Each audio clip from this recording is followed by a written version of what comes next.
What's up, everyone? Welcome back to another episode of Kevin Prolix TV. Boy, do I got one for you. Check this out.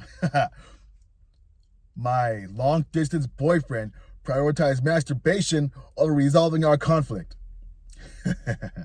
21-year-old female and 21-year-old male. All right. Keep those ages in mind. My boyfriend and I had been together for 7 years. 7 years? Okay. We generally get along well, and he has a lot of positive qualities. Our intimate life, when we're not long distance, is also great. However, I've seen certain behavior over time that show me he has a self-centered streak. We're currently long distance as I'm away for university. We haven't seen each other for 2 weeks, and won't see each other for another 3. Recently, there's been a mismatch in our desires for intimacy while long distance, and it's causing conflict. We used to send spicy messages over the years. I sent him maybe over 100 spicy videos and pictures. However, he's expressed recently that he no longer enjoys texting in that way with me. He stated that he prefers to just deal with his business alone while watching my videos. This leaves me frustrated as I want some sort of sexual contact even when we're apart. Anyway, for the past few years, he knows that I've been frustrated with the lack of intimacy. So he actually promised and agreed to exchange texts last night. I sent him messages as usual, and I thought it was going well. We were coming to the end, and I told him that I wanted to watch him orgasm. However, he can't watch my videos while video calling. So I suggested he use WhatsApp on his laptop. The idea was that we video call on the phone while he watches the videos on his laptop, and we're both happy. However, he refused this multiple times, saying he wants to keep his laptop clean. I expressed that there is no risk involved. WhatsApp on the web is something we could log out of, and he can delete any messages afterwards. He continued to refuse, and I got really frustrated. I thought of how much effort I put into videos and how I accept the risk that comes along with sending that stuff to him. However, for him, the simple effort of using his laptop and phone simultaneously was too much. I told him I was upset, and he basically shut down the conversation, saying things like, "Can we talk about this later?" and then ignoring me outright. Today, he apologized for not using his laptop like I suggested. I told him that I appreciated it, but wanted to talk about the bigger pattern of a lack of effort. He then eventually admitted that he wasn't bothered to talk things through. His exact words. When I told him I was hurt by his phrasing, he then followed up with the excuses like, "It was late and my parents just got home." All right. What stung the most is he admitted that he finished masturbating by himself during our argument.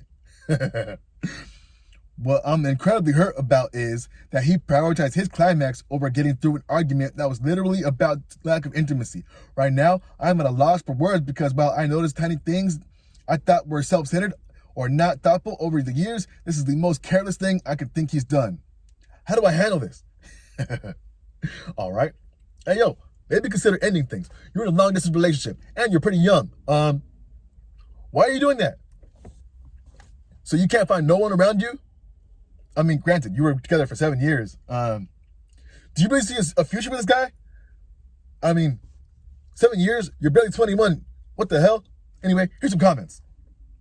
Someone says, okay, so that's how guys work. When you jack up, you don't care about much or anything else. When you're done, you're often done with everything else. So yeah, don't take it too seriously. For most guys, getting off is just a basic function and not a big deal, romantic or otherwise. The sexting thing is probably about him being tired of the same visuals. Yes, guys are visual creatures. It's practically guaranteed that he masturbates to other things other than the content you send him. Probably that's why sexting got dull to him. Guys need fresh, exciting things, and it's not a big deal or anything, unless he actively cheats.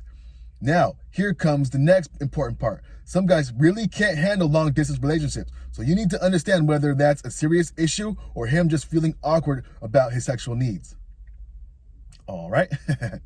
Oh, P says to that, my problem is not that he masturbated. My problem is that he masturbated during an argument where we were having a topic of lack of intimacy and long distance. He being detached from getting off doesn't excuse the sort of selfish behavior in a relationship in my eyes. He chose to self-gratify himself and ignored and dismissed me for the rest of the night instead of having a conversation about it. And if he's struggling with long distance, he should be communicating that. He shouldn't just withdraw effort and expect me to deal with the consequences. The response feels like you're excusing what he did with the band-aid of what that's just how men are. All right. Another person says, I mean, if you're reconsidering the relationship, don't let me stop you. I was pretty immature at 21, and hormones were and still are through the roof.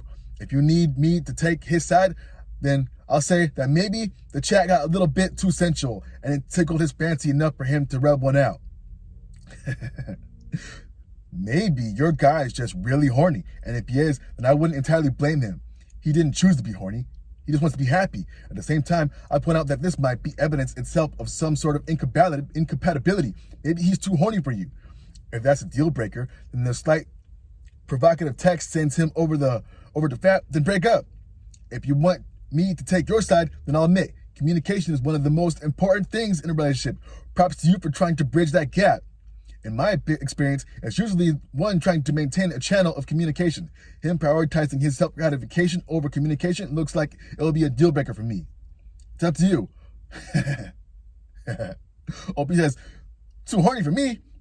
I feel like the situation is the other way around, where he doesn't want to keep trying to have that flirty contact long distance. It's not the fact that he masturbated, it's that he's not willing to make any effort other than video calling me to watch, especially considering I put in effort by making videos for him. And then when I expressed frustration, he blew me off for the rest of the night and finished by himself. Another person says, don't do long distance relationships in your 20s. You need physical connection, and it's way too complicated for most in their 20s. Wow. I think we had enough. All right, so what did we learn? Got a young couple. Yeah. They were doing a lot of things together. Yeah. Then things went to long distance. All right. And now she's having problems. All right, cool. So how do you solve for the problem? Stop being long distance. Another thing. Yeah. Guys are visual creatures. Seeing the same thing over and over, he's not going to have that same response. When he first saw you naked, boom, the response is here. Next time, boom, it's probably there. The next time, probably there. Next time, it's probably there. Over time, that response that he's getting from seeing you naked is probably down here. I'm not saying it's wrong. I'm not saying it's right. I'm just saying it's something that happens. You know? It's like when people do drugs. Okay, yeah, their first response is way up here. And over time, it gets lower and lower, you know? And they need to do more and more to get that same hit. So, what are you willing to do more to tickle his fancy, so to speak? Because obviously what you're doing is not enough. If the long distance and the calls, what you're doing isn't enough for him anymore, maybe you got to get back to being a person like someone else said. Come on. Okay, you want to start your life and go off to university? Fine. But there's going to be some trade-offs. What are you willing to trade off? Anyway, this has been another episode of Kevin Prolix TV. Make sure you like, comment, subscribe, and share. Hit me in the description box for the super chat so I can read your thoughts on the next episode. Anyway,